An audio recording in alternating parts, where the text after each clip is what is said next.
Militar condenado na Lava Jato diz que foi preso por interesse internacional. Matéria de Mônica Bergamo, à Folha de São Paulo, em 7/11/2017. Acusado de receber propina de 4,5 milhões de empreiteiras que tinham obras em Angra 3, o ex-presidente da Eletronuclear, Otton Luiz Pinheiro da Silva, ficou preso por 2 anos e recebeu uma das maiores condenações da Lava Jato: 43 anos de prisão por corrupção, lavagem de dinheiro, evasão de divisas e organização criminosa. Considerado um dos mais importantes cientistas brasileiros e o pai do programa nuclear do país, o almirante Otton, de 78 anos, como é conhecido, ficou isolado em uma cela e diz que aprendeu a comer com as mãos. Solto no mês passado, ele pouco sai às ruas e chora com frequência. Em entrevista à Folha de São Paulo, o militar, que se recupera de um câncer de pele, alega inocência e diz ter um forte sentimento de que sua prisão foi feita sob auspícios de interesses internacionais.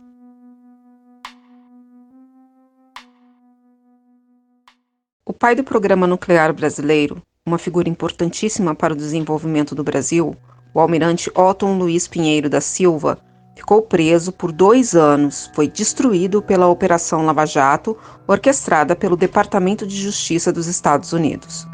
Com 78 anos, esse grande cientista ficou isolado em uma cela e até suicídio tentou cometer. O Brasil ser potência nuclear desagrada. Disso eu não tenho a menor dúvida, afirmou o próprio almirante, e disse também que foi preso por interesse internacional dos Estados Unidos. Fazem-se audiências, monta-se um processo, prolata-se uma sentença por mera formalidade, porque o julgamento ele já está definido. Na verdade, o almirante Otton está cumprindo pena por castigo, apenas para meter medo e apenas para atender a interesses estrangeiros, porque é a esses interesses que a prisão dele interessa. O almirante Otton é sinônimo de soberania nacional. O almirante Otton é sinônimo de desenvolvimento tecnológico nacional.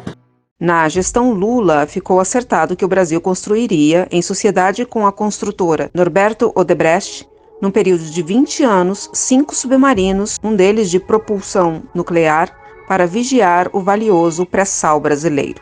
A mídia fez de tudo para destacar esquema de corrupção envolvendo a construção dos submarinos e, também, reduzir como dispêndio do dinheiro público. Onde estamos? Numa imensa réplica de uma tela de Van Gogh? Numa instalação que reproduz as luzes da aurora boreal? Estamos no centro da Terra, onde se constrói parte fundamental da Estratégia Nacional de Defesa.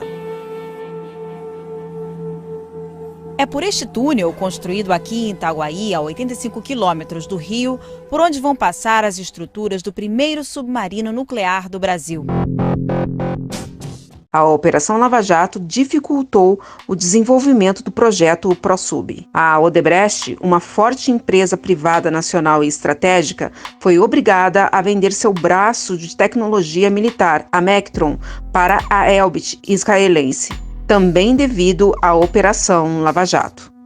Eu não tenho a menor dúvida de que o Moro foi treinado nos Estados Unidos e foi orientado nos Estados Unidos.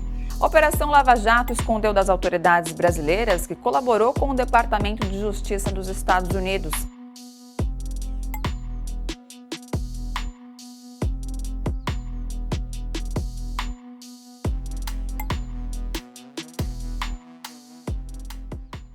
Em 1978, a CIA encomendou um relatório para ter conhecimento sobre os campos de petróleo gigantes pelo mundo.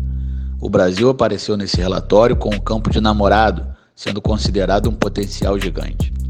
Em 1979, o Brasil já era o segundo país em perfuração no mar, tendo menos sondas apenas que os Estados Unidos. E nesse mesmo ano, a Petrobras foi obrigada a entregar áreas exploradas e seus estudos para petrolíferas estrangeiras. Em defesa da Petrobras, saiu o general Serpa, e por isso foi afastado pelo presidente na época, o general Figueiredo. Em 1978, o almirante Otton Luiz pai do programa nuclear brasileiro, recebeu a incumbência de começar os estudos para que o Brasil desenvolvesse um submarino nuclear para tomar conta das águas do Atlântico. O pré-sal não havia sido descoberto ainda no regime militar, e ficou em sigilo durante muitos anos. O principal objetivo era a construção de um submarino nuclear, projeto que continua no centro de Aramar, em Iperó. Como dificilmente nós conseguiríamos comprar no mercado internacional combustível para a propulsão do submarino nuclear, a única opção que sobrava para a Marinha é tentar desenvolver aqui no país, em associação com outros órgãos de pesquisa, todas as etapas de ciclo de combustível nuclear. Em 2006, o pré-sal foi descoberto. A necessidade de um submarino nuclear era urgente para vigiar a Amazônia Azul. Sabia-se que o pré-sal era uma das grandes descobertas dos últimos 20 anos no mundo do petróleo. Em 2008, os Estados Unidos reativaram sua 4ª frota no Atlântico Sul para intimidar o Brasil. O presidente era Lula. O Brasil, portanto, investiu num projeto chamado ProSub, a construção de submarinos convencionais e um nuclear, com parceria tecnológica francesa e a Odebrecht, que tinha tecnologia para participar do projeto. A parceria aconteceu em 2008. Um dos idealizadores do projeto foi o almirante Otton Luiz Pinheiro da Silva. Em 2015, através de uma delação premiada, o cientista e almirante teve a prisão decretada pela Operação Lava Jato. Era presidente da Eletronuclear, responsável pelo programa nuclear brasileiro. Com mais de 70 anos, foi condenado a 43 anos de prisão. Humilhado, tentou suicídio. O próprio almirante afirmou que sua prisão atendia aos interesses de estrangeiros. Com a palavra, o professor José Carlos de Assis.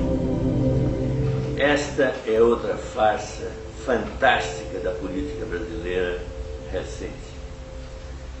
Nós tivemos a condenação do almirante Otton a 43 anos de prisão, sob a alegação de que ele tinha cometido atos de corrupção.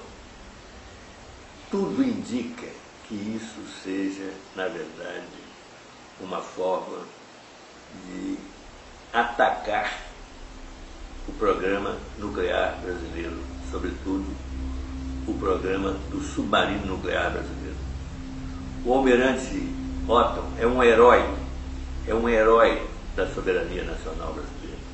Eu fico espantadíssimo que a Marinha tenha permitido que um processo judicial altamente duvidoso, um processo judicial desviado, um processo que transcorreu praticamente em segredo, tenha dado origem a um absurdo resultado como o da condenação do almirante. O almirante, como eu disse, é um herói do programa nuclear brasileiro. É talvez o herói, não é um dos. Foi ele que atuou desde os primórdios do programa nuclear brasileiro, teve uma grande participação, né, no processo das centrífugas, criação das centrífugas.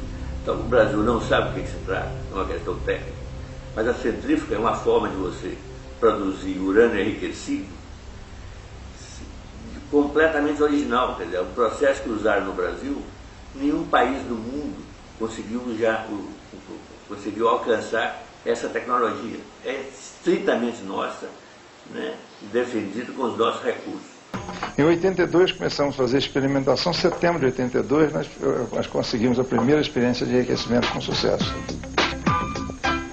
Houve pedidos de inspeção, mas os pedidos foram negados. Nós tivemos, por 2 vezes, tinha um chamado, entre aspas, adido científico do consulado aqui em São Paulo, que ele vivia pedindo... Consulado americano.